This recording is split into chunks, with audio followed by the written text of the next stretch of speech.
Hi, and welcome to Thinking Constellationally. This is the show where we connect the dots between systems of inequity and between ourselves and our neighbors. I'm your host, Sena, and we're on USALA Media. Today I have an incredibly special guest I'm so excited to introduce to you. Her name is Ebonie Camp, and Ebonie is someone very special to me. Hi, Ebonie, how are you? Hi, Stephanie. I'm doing great. Oh, good. So I'm going to tell the guests a little bit about you and about how we came to meet, and then we're going to hear from you about your story and experiences. And I think that our guests have so much to learn from you. So I'm excited to have you on the show with us today. So, as our listeners might know, I teach at Villanova University in the Center for Peace and Justice, and I teach courses on poverty and homelessness. And in the year 2011, I started an organization called SREHUP, which stands for Student-Run Emergency Housing Unit of Philadelphia. And it was an organization of run by students from various universities in the Philadelphia region to provide shelter, housing, and services to our neighbors who were experiencing homelessness.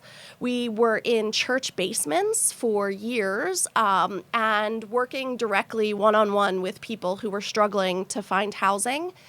And in that time, we learned and we grew so much from our neighbors who were experiencing poverty and homelessness. And in the last few years, we've been working to build housing and increase the inventory of affordable housing in the city of Philadelphia because we are currently having an incredible housing crisis that we'll talk about today. So a few years ago, I decided that we wanted to be lower the barriers to accessing both shelter and housing. I started to understand that there were very high barriers to access shelter and housing. For example, people who were in wheelchairs often did not have access to shelter or housing because frequently shelter was in the basement with no elevator and no way to get down into the basement.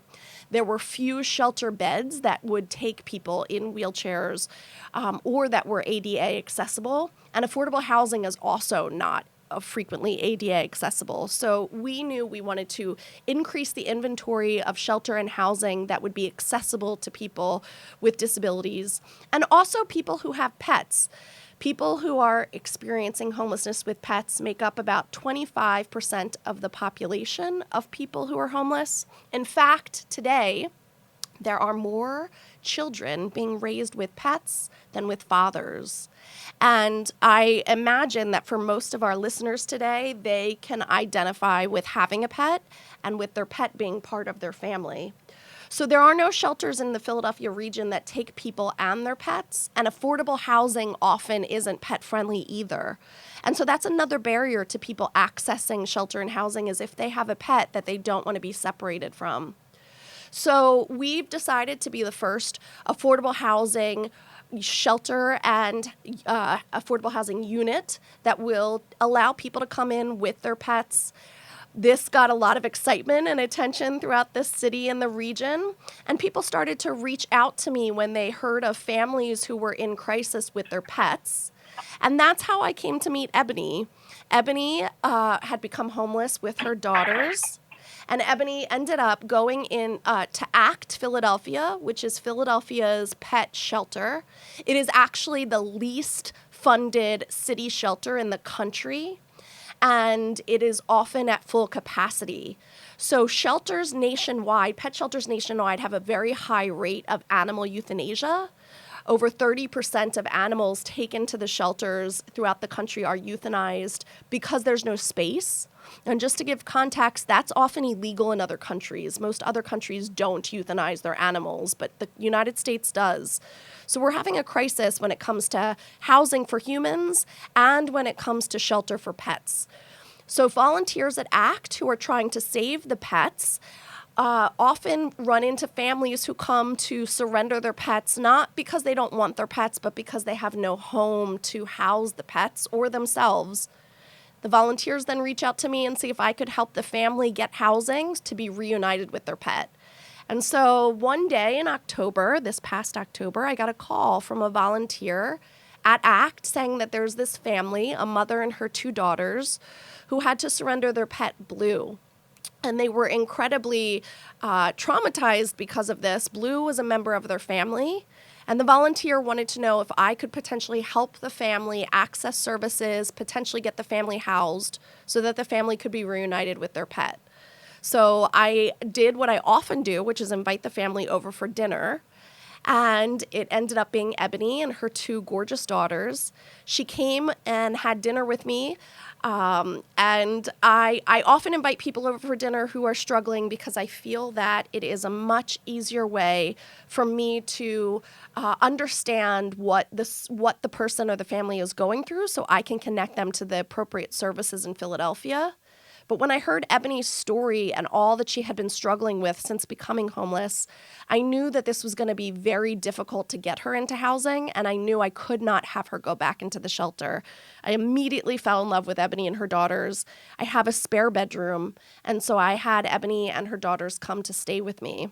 And in that experience, we have come to become almost family ourselves. Ebonie is now back on her feet and in housing. And in fact, she is now an advocate for other families and individuals going through homelessness herself.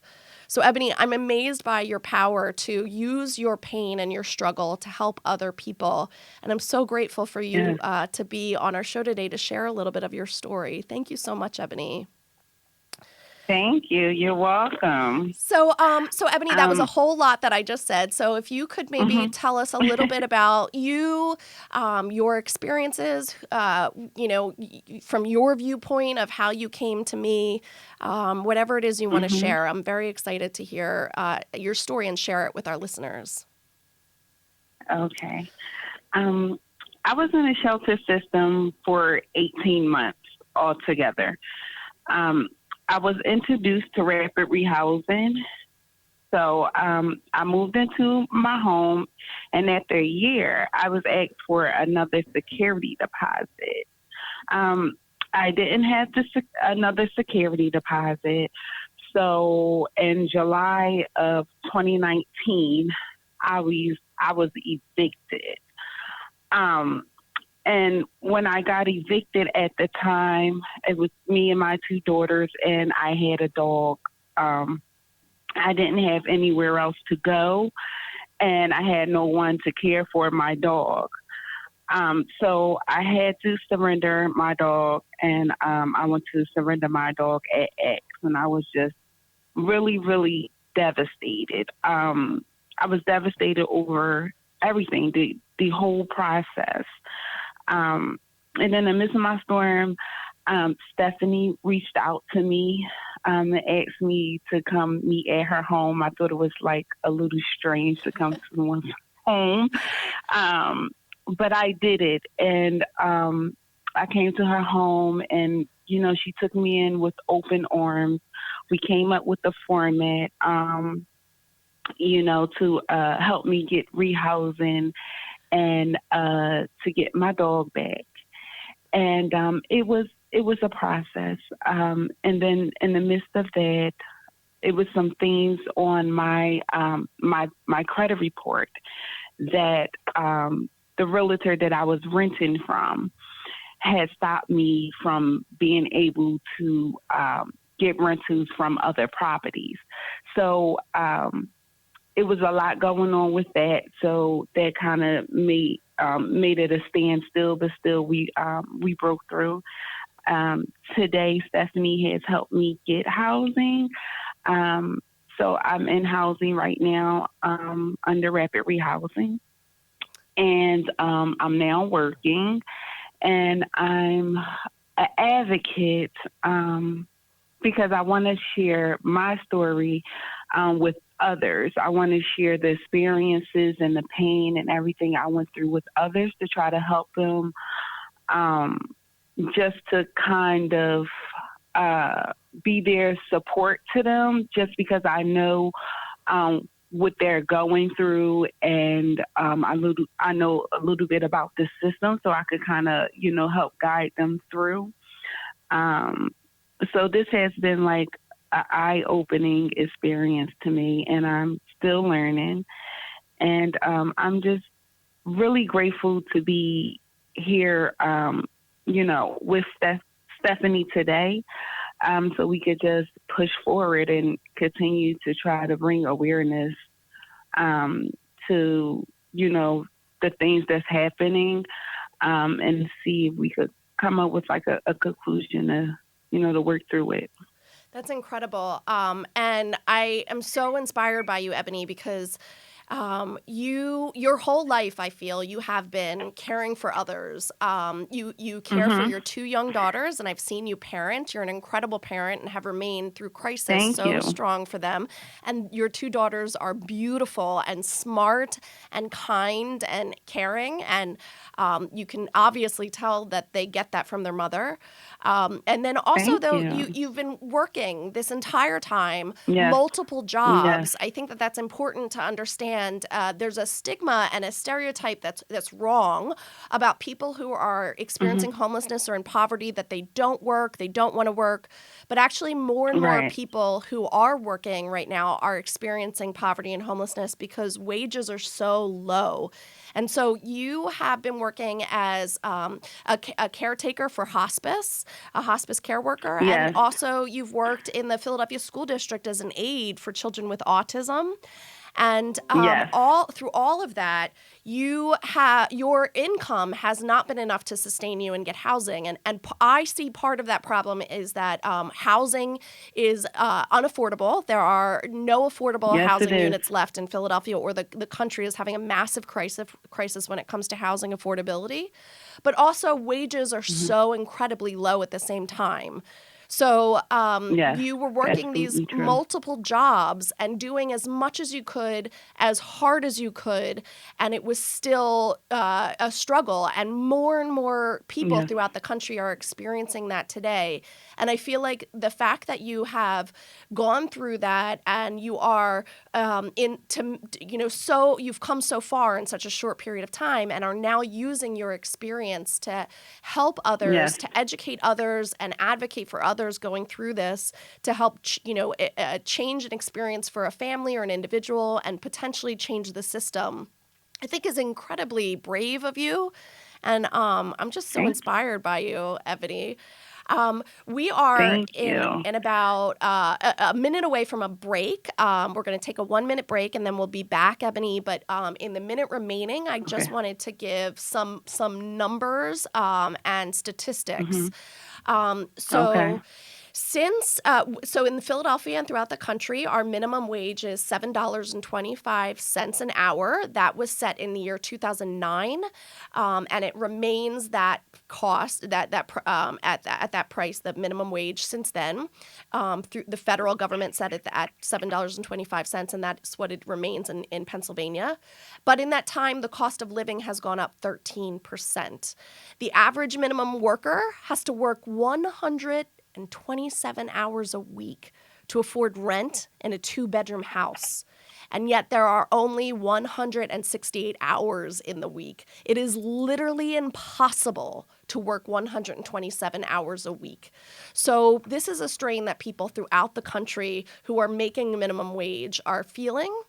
And in essence, I see you, and I have seen you since the day I met you, as a charity worker. In essence, you have worked Yes. so hard and so long volunteering your labor because Absolutely. we as a country have decided that we don't have to pay labor a fair wage. And because of our decisions when it comes to wage and labor, people more and more like you, Ebonie, are in essence caring for the country and our neighbors, but doing it for free because we have not paid you a fair wage. And I think that's a travesty. So we're going to talk more about that when we come back. We're going to take a short 1-minute break, and we'll be right back to talk more about Ebonie and what you've experienced. So we'll be right back. Thank you.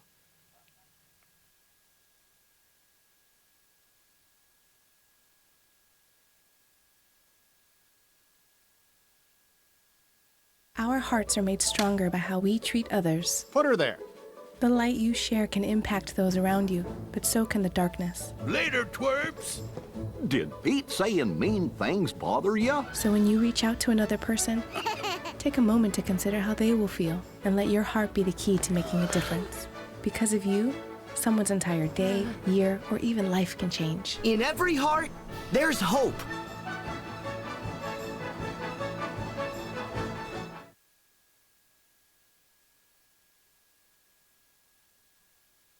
Completing high school is more of a social thing than it was an academic thing. Even though all these years have passed, I still had that longing to have my diploma. I have a mentor, and she convinced me to continue my education. No one receives a diploma alone. If you're even considering getting your high school diploma, go get it. You can do it. Find free adult education classes near you at finishyourdiploma.org.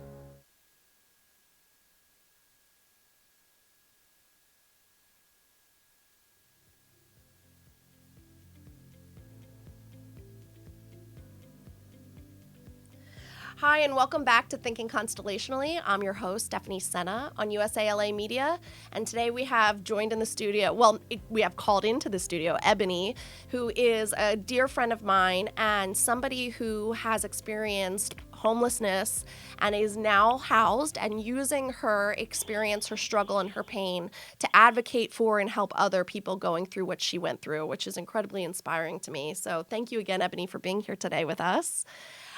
You're welcome. And Ebonie, can you talk a little bit to us about the experience that you had in the homeless shelter and also the experience you had in Lublin housing? So I'm curious specifically about what it was like in the family shelter when it came to your rooming, when it came to food, what it felt like to be in there, and then what the process was when you ended up in Lublin housing and how that worked out for you.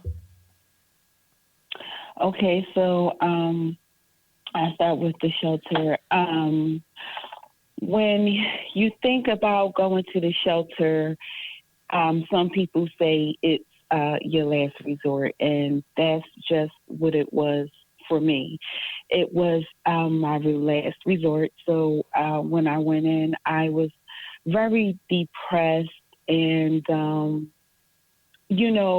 I just shut down. And upon moving into the shelter, it's a family shelter. So in one room, you have two families. The families can be boy and girl. It just kind of depends on the age. And my daughters was very young. We were paired with a mother and a son. And that felt really uncomfortable, but you can't pick and choose who you kind of you roommate with. And then they have shelter fees there also. So at the time, I was working at the time, so I was able to pay shelter fees. And what the shelter fees do is they save your shelter fees for when you get housing to put towards your security deposit. And I wasn't in the shelter much. I would come and go because I worked a lot. So I worked the whole time that I was in the shelter. So the whole process was about 18 months that I was in the shelter. And so I got introduced to rapid rehousing through a counselor. And she said to me, we have this program called Rapid Rehousing. They're going to help you with the security deposit. It was originally for 2 years, supposed to be. And you can take that, or you have 30 days to find something else. And because I was in the shelter system for so long, of course, I took the rapid rehousing. The rapid rehousing was ran through Turn. And then, in essence, when I went down to Turn, they had like a list of properties that was willing to take rapid rehousing. And one of the realtors on there was Lublin Realtor Corporation. And I called them and I set up an appointment to go see their home. And we set up the appointment and I went to go see the home. And at first, appealing to the eye, everything was, lovely. And I was just so happy, to be out of the shelter. The first time when I went to the shelter, I had to give my dog up and a family friend had took the dog. So upon re-entering this home, I was so happy. I had my dog. I had my own space, and everything was going fine. And up until I started noticing things that was wrong with the property. I had no baseboard downstairs, so all my heat was seeping out. I had a problem with the thermostat. There was no heater in my daughter's room, so Lubenin maintenance guys had put in a baseboard heater, which was every time I turned my lights on, it would dim my lights. So it was an electric heater. I had water damage in my basement because there were previously a tree growing in the backyard, and they cut it down, but they left the root. So it pushed through the cement, and water started to come up in my basement. I had 18-gallon totes of water that I was dumping out of the basement. It was just so much that was going on to the home, and I reported all of this to Turn, and then they had Ellen and I come out and, kind of check it out and everything like that. I paid my rent on time, my portion of rent, I paid that on time.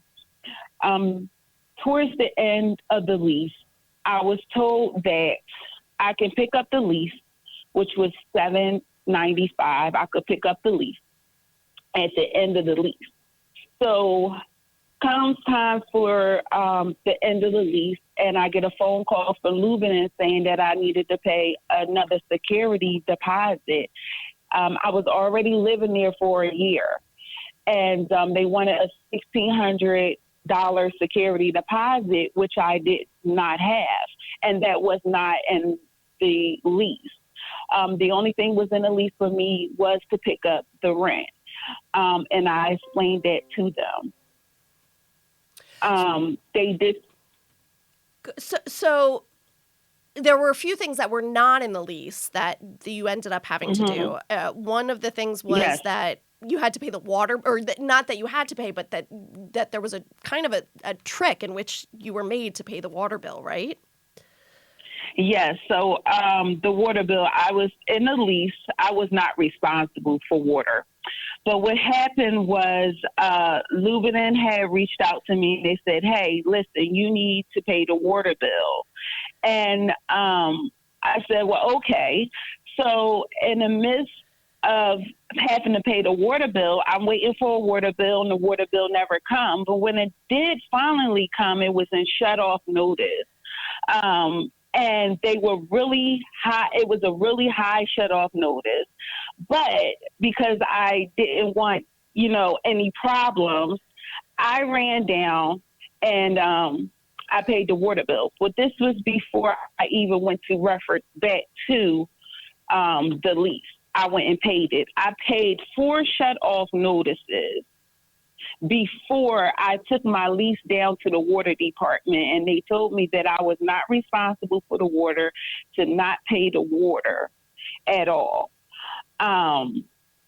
So I did pay a water bill, 4 water bills that I was not responsible for. And this was because Lublin was not paying it, and so the shut-off notices were coming to you. Right. What happened was they told me that they send Lubenin the water bill. And in return, Lubenin sent me the shut-off water bill so I can run up there, and go pay them. So the water bill never came directly to me, and the water bill was never in my name. Wow. I could not get on a payment plan or anything. Wow. If I did not pay that water bill, the water would be shut off. Wow. Okay, and so then after a year you were there, the subsidy ran out, even though it was meant to be 2-year subsidy. The subsidy ran out. And was it a full subsidy, or you were also paying a portion of the rent at the time?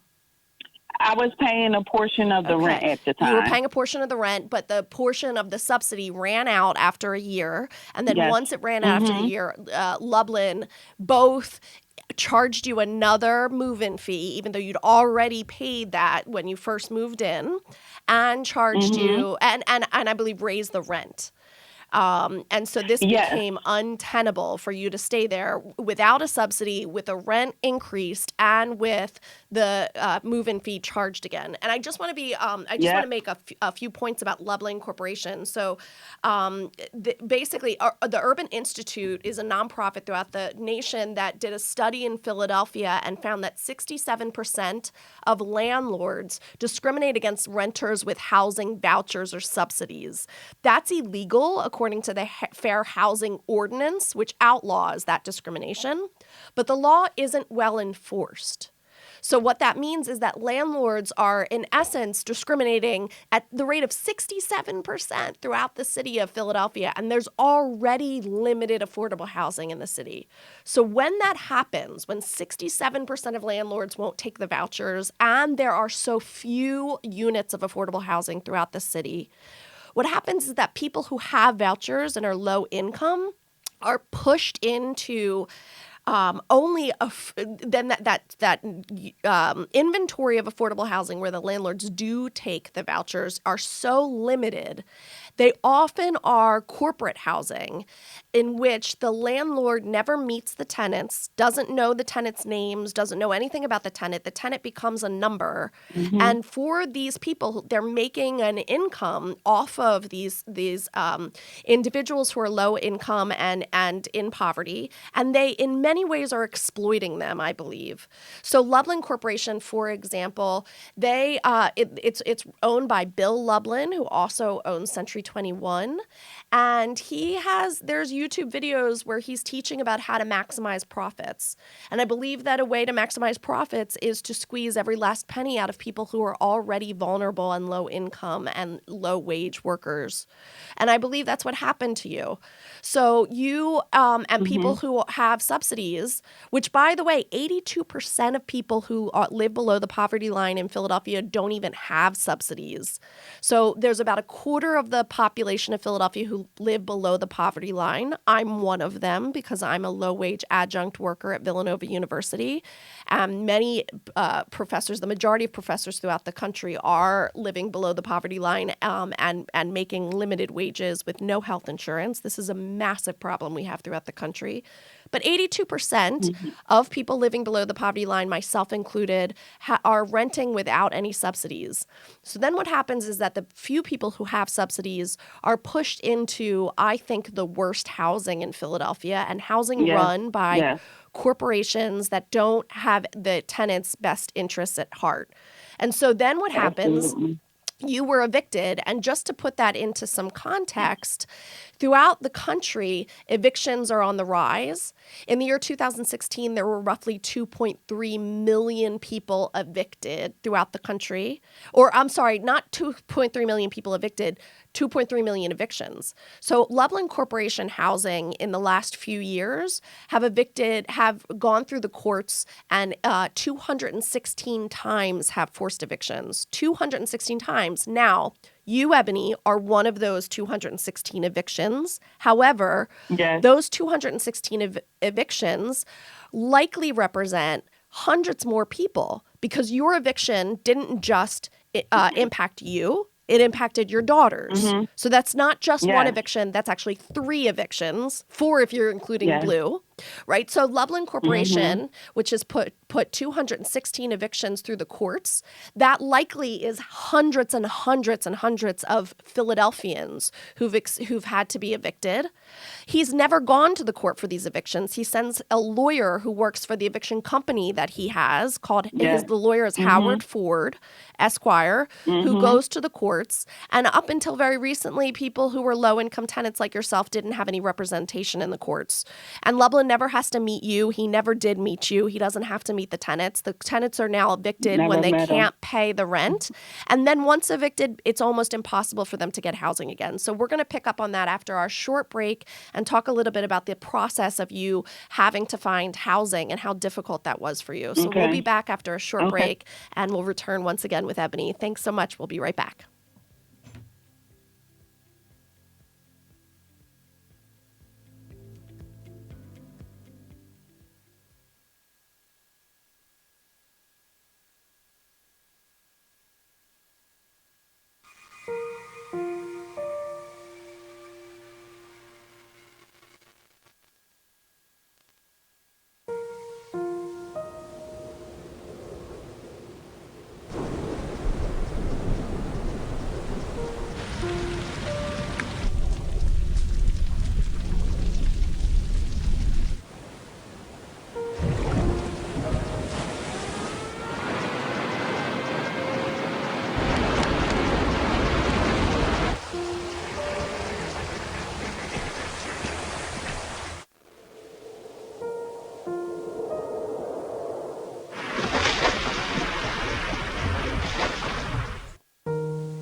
Don't wait. Communicate. Make your emergency plan today.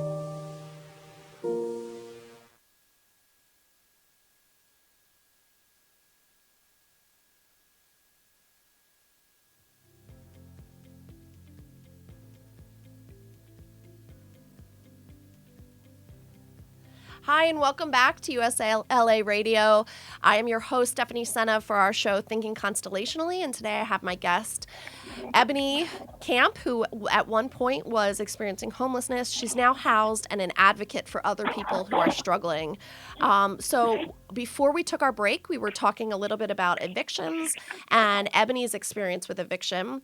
So because there's such such limited affordable housing in the city of Philadelphia and throughout the country, what ends up happening is that people who experience eviction are often, it's often very difficult for them to get housing again. So there are many barriers for people who are low income to access housing, and the cost of housing is only one of those barriers. So there's very limited affordable housing, but Ebonie could potentially pay the affordable housing. And in fact, we created a GoFundMe page for Ebonie where we raised thousands of dollars for Ebonie in terms of her rent. However, when Ebonie is applying for housing, often landlords will look at and consider heavily the credit report. And so even if Ebonie was making an income to be able to afford housing, with an eviction on her record, that automatically disqualifies her from most of the affordable housing left. And so that's a problem. So as soon as I knew that Ebonie had an eviction on her record, I knew this was going to be a struggle. I didn't want to send her back into the shelter where she had already spent entirely too much time with her daughters. And these family shelters are often not warm places to be at all. You want to get in and get out as quickly as possible. And it had already been too long that she'd been in there. So what I did is I connected Ebonie to some lawyers. There are incredible lawyers working throughout Philadelphia who are trying to help people get the evictions evacuated from their records. And so Ebonie worked with a team from VIP, which is an amazing organization in Philadelphia of lawyers who train other lawyers in the city of Philadelphia to advocate for people experiencing homelessness and eviction. Any lawyer in the city of Philadelphia, and I think there's about 15,000 lawyers in Philadelphia, any lawyer in any specialty and background can go to VIP, and VIP lawyers will train those other lawyers to go to court with the tenants, help them get evictions evacuated, will help them when they're facing eviction or facing any kind of housing challenge. So it's an incredible organization. We directed Ebonie there, and Ebonie worked with the lawyers there for a really long time. And then what my organization did, I have amazing realtors like Stephanie Slapin, who went with Ebonie to view housing units, and Ebonie applied multiple times. Each time that Ebonie applied, there was a application fee. My organization, Sriha, paid those application fees. But for somebody experiencing homelessness who doesn't have an advocate, those application fees can be so insurmountable. So we're talking about $25, $50, $100 an application, and it's non-refundable. So we continue to pay those application fees, and Ebonie was rejected time and time again because of the eviction on her record, is what we were told. So this was problematic, and we were looking at housing $600, $700, $800, $900 a month, and she was turned away over and over again, mostly because of the eviction. Finally, we found a unit and a landlord who at first rejected Ebonie because of Ebonie's dog, said they would not take the dog. Ebonie and Stephanie had a brilliant idea, which was to just ask the landlord to meet the dog, right? So Ebonie, can you pick it up from there and talk a little bit about that experience and then you finally getting housing and what you're doing now to advocate for others? So because of the eviction, it went on my my credit report, and it was only supposed to be for possession of property for when I move out to give the keys back, and that's what I did. So me and the mediator, because I never met the I never met the Olugna. So me and the mediator came up with the day and that I would move out and I would give the keys back, and that's just what I did. But when I went to different properties and I put in for the credit report, it will always come back that I had a money possession, and also I had possession of keys. So I met with the lawyer, and she worked with me to get everything satisfied, so I would be able to rent, because it was holding me back that I couldn't do it. So we finally reached a woman and husband that was willing to rent to me, but I had a dog, and they didn't accept the dog at first. So me and Stephanie came up with the idea of a meet and greet. And I reached out to the wife, and I explained to her my story, and I explained to her, about the dog. And just a couple of days shy of Christmas, she and her husband agreed to come meet the dog. And I felt overwhelmed. I didn't know how it would go. I was anxious. I was happy. I was a little nervous. They came and met the dog, and they fell in love with the dog instantly. And they rented to me. And now I'm in a unit with my dog and my daughters. I'm in a unit with my dog and my daughters now. So what I'm doing is I'm an advocate at Turn. And then I also work with Stephanie just to try to help someone else that's going through this whole process that may be new to going in a shelter, or new to the whole process. Like I said, I've been in the shelter system for roughly 18 months. That's emergency shelter and permanent shelter. And so I've been through a lot. And I'm strong because of it, and I'm willing to just help anyone that I can so they can avoid the kind of things that I went through. That's incredible. I just feel a few things. Right now, I think our city and our country is experiencing multiple crises, and the housing crisis and homelessness crisis is a major one, and I think that people's lives are on the line.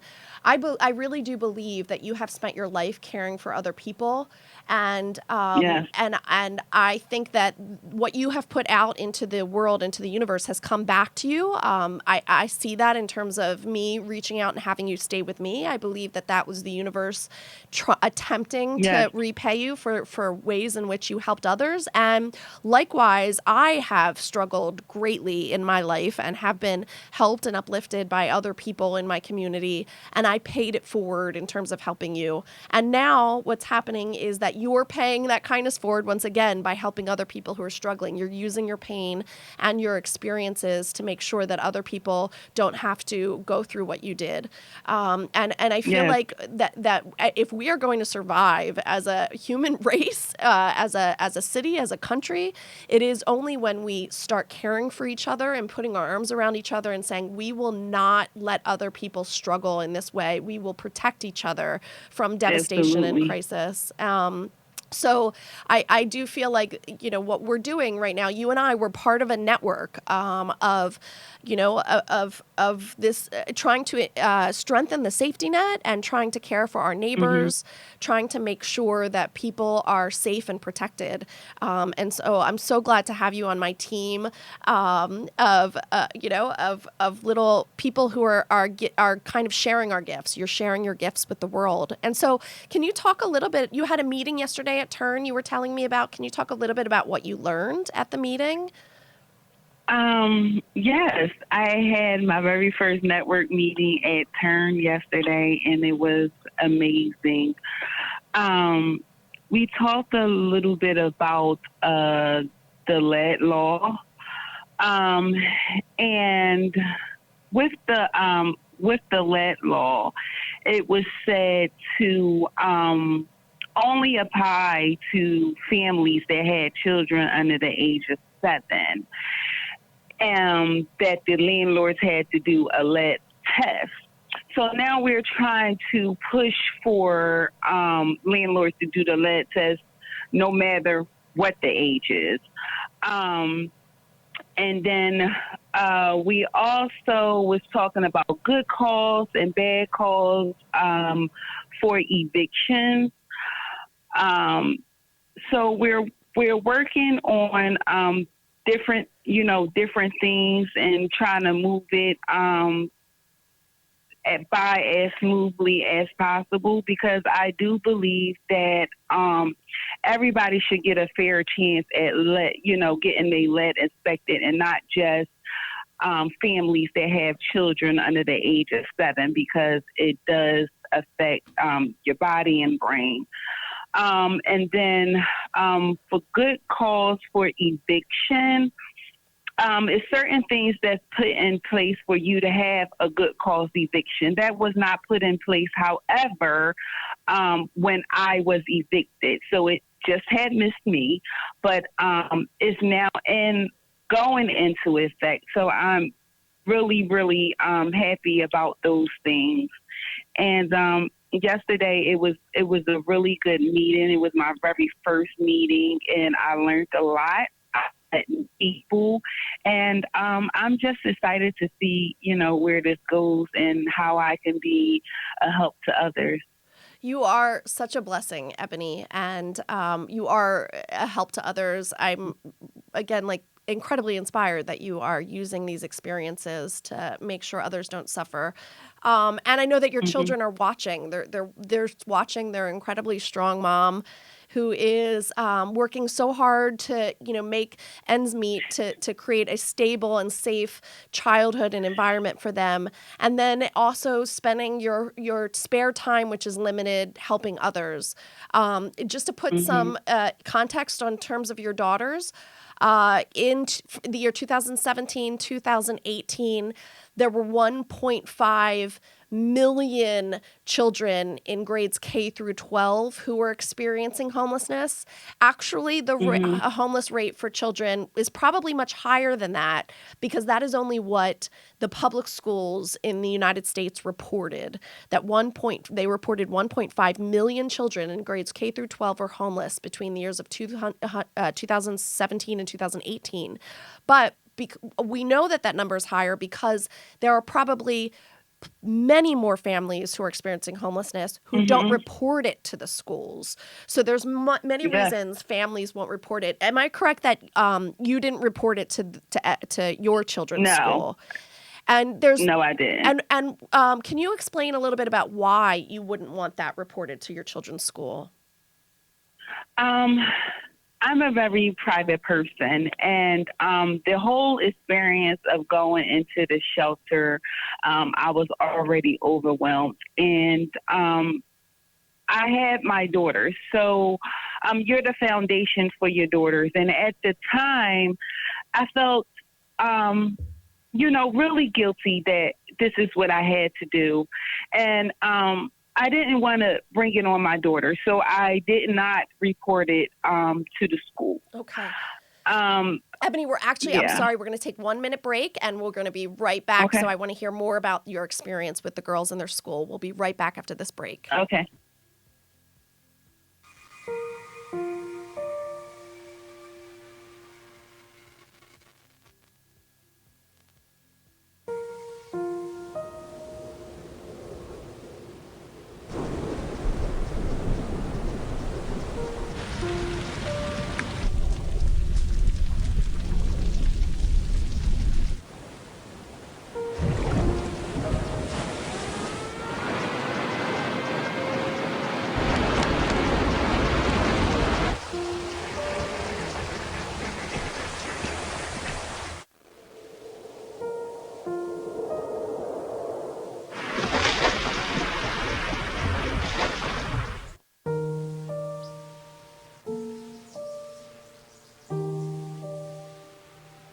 Don't wait. Communicate. Make your emergency plan today.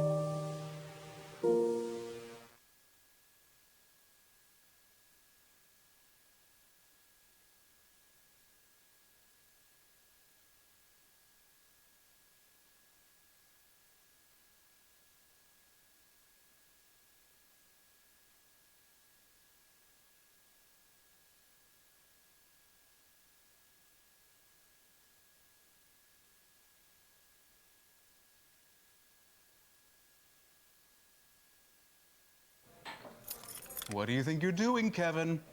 Was just gonna drive home. There are several warning signs present that you shouldn't be driving. Like hearing voices? Like your text-to-emoji ratio? Oh man, the selfies.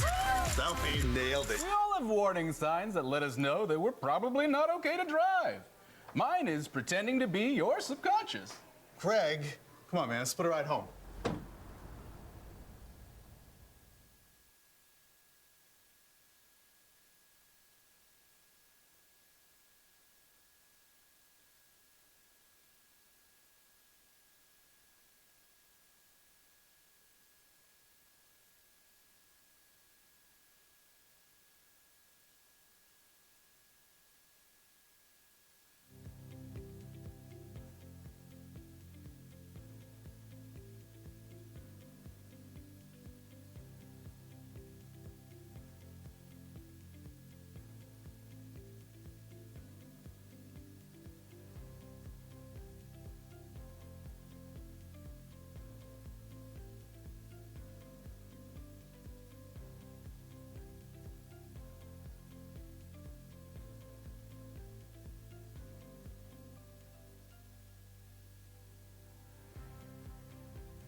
Okay, we're back on our show, Thinking Constellationally. I'm your host, Stephanie Sena on USALA Media, with our special guest, Ebonie, who's talking to us about her experiences with homelessness and how she is now housed and an advocate for others. Ebonie, before our short break, you were talking a little bit about your daughters and your decision to not report their homelessness to the school. You expressed that you didn't want them to be embarrassed or be singled out. And then I think there's another real threat that I have heard from families who are afraid to report their children's homelessness is they're concerned that DHS might have the children removed. And sadly, that even though that is illegal, has happened time and again that children who have been experiencing homelessness and poverty have been removed from their families by DHS, which is really not how we should be managing homelessness. We should be doing everything we can to keep families together and get them housed. But because of that scare, I think people are not reporting it as often as they could or should be to the schools. And just because of that underreporting, whether it's because of fear of DHS taking away the children from the parents, or it is a fear of children being ostracized or embarrassed, whatever the reason is, I think that number of 1.5 million children is probably significantly higher because the 1.5 only represents what schools are reporting to the federal government. And that's only based on what the schools know. Meanwhile, in Philadelphia, the point-in-time count, which is how Philadelphia measures how many people are experiencing homelessness, they do this count every year on around January 29th. And a couple years ago, they did the count and determined that there were 1,500 children in Philadelphia, K through 12, who were homeless. But in the Philadelphia district, they reported 7,000 children who were experiencing homelessness. So your daughters, it's too many. One is too many, but 7,000 children in K through 12 experiencing homelessness. And again, the number's probably higher because that's only what the Philadelphia School District reported. So can you talk a little bit about what your daughters are going through today? How are they in their new house and their new school? How are they doing? Today they're doing great. My oldest did not want to transfer out of her school because she was in fear of PSSAs and how she would do at her new school. But they're at their new school and they love it. They actually have more subjects than they had at their old school. So they're really excited about that. And they are A and B students. My oldest is valedictorian, and they are both honor students. And they will maintain to be honor students at this new school. It's a bit of adjustment for all of us, but we are in a better space than we were yesterday. And we are very strong as a family, and we're going to continue to keep pushing forward and count every day as a blessing. That's amazing. I feel so lucky to know you and your daughters and to have you in my life.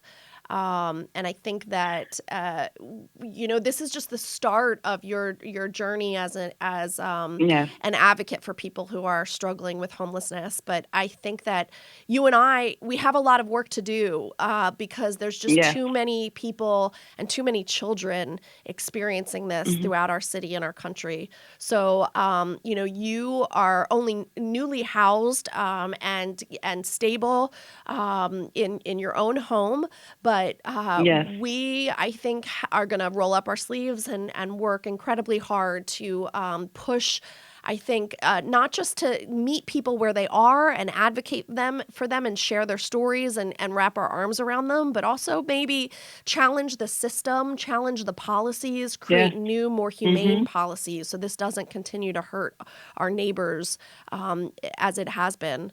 So I think that that's a major challenge, but incredibly important. And again, your ability to use your pain and your experiences to help others speaks volumes about your character, who you are, and what you give to the world. And I know your children are watching, and that they in turn are going to live that life as well, one of service and help to others.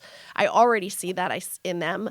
And so I'm excited to watch them grow and develop and learn. But I am just so proud to have you on my team of people who are really trying as hard as we can to strengthen the safety net. Ebonie, this has been a great discussion. I'm so grateful that you joined us today on our radio show. Thank you. And I'm excited for the work that we have to do. So absolutely. Congratulations, Ebonie, on your new home. And thank you. Yeah, and I wish you well, but I know that we're going to see each other soon. You'll come over for dinner with the girls really soon. Hopefully in the next few days to a week or so, we'll have you over. Yes, next few days, or Asia is going to choke me out. I imagine Sylvia too. So we need our girls reunited, but I also just need to put my arms around them too, and you. So we'll be connecting soon. All right, that's our show today. Join us again next week for Thinking Constellationally. Thank you to our guest, Ebonie, so much for being on our show today. Ebonie, thank you. Thank you for having me. Okay, everyone, have a great week. We'll see you next week.